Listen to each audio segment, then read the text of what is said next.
Assalamualaikum and good day. I am Syahmina from Elek A with my student ID of 2020898, and I will present my first individual assignment of IMS552 Information System Management. Here are my overall view of my infographic, and my topic is Digital Repository. First, I will start my presentation with introduction. According to Rahman in 2017, digital repository is a place where digital content or writing by authors or academics is stored in an organized way and made freely available to users. The main ways that digital content is stored in this archive are by being born digital and by scanning and turning physical content into digital content. There are 5 types of digital repositories, which are institutional repository, departmental repository, subject repository, national repository, and material repository.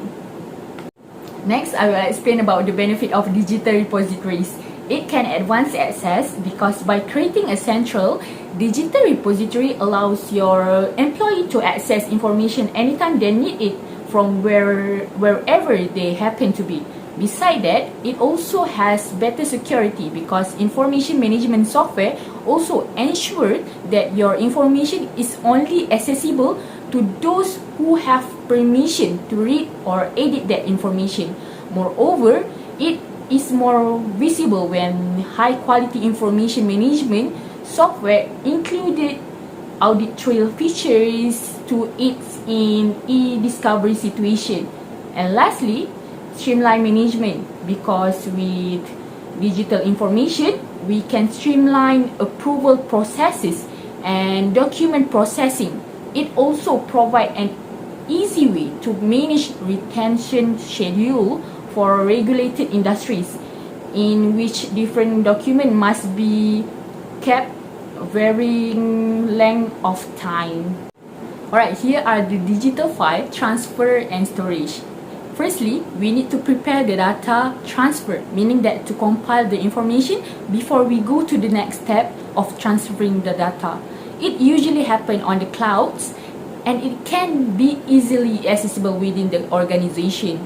Lastly, the data can use and need to be kept and preserved as to maintain the data in a long term of time.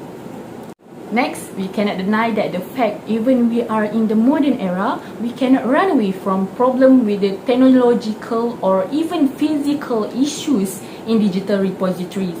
I have taken the case study of Nigeria.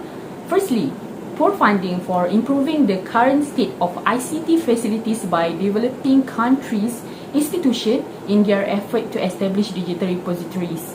ICT facilities really need a huge amount of budget, so it needs to be supported by other organizations or governments. Secondly, lack of qualified personnel capable of troubleshooting computers and scanners.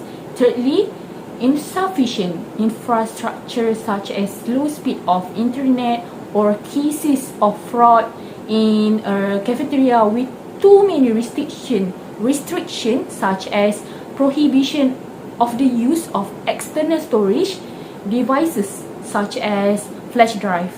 Lastly, intellectual property right to choose whether the work is available in a closed or open access format. This also included the creator copyright, patent, trademark, industrial design, trade secret, trade name, and many more. The person related to the digital repositories are such as digital archivists to do the archival process. The IT specialist will help the process of data transferring to the system and to keeping up the system and to protect against the viruses, fraud, or information technology problems. Next, the digital curator is to maintain the files and record on the cloud. Lastly, the metadata specialist is to record all the data that have been kept in the system of the digital repository.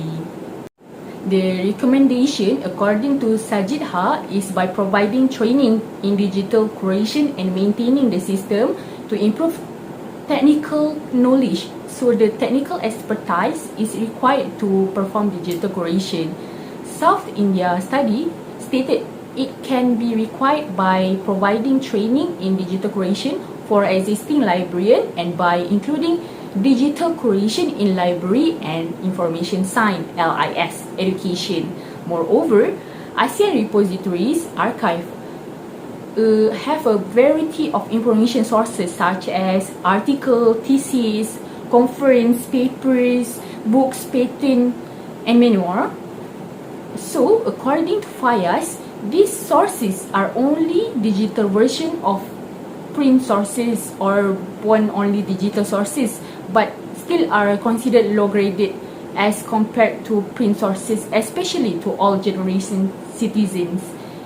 So, there is a need to evaluate the information to check its quality before preserving the content in the digital repositories.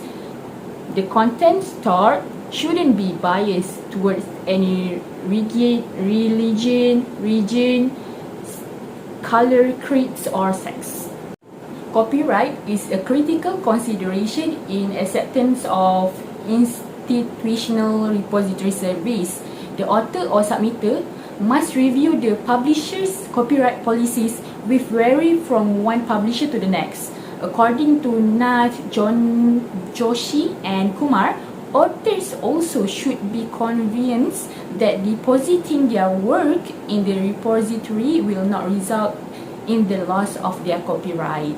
So that's all from me. I hope my explanation is enough. Thank you for your kind attention and have a nice day.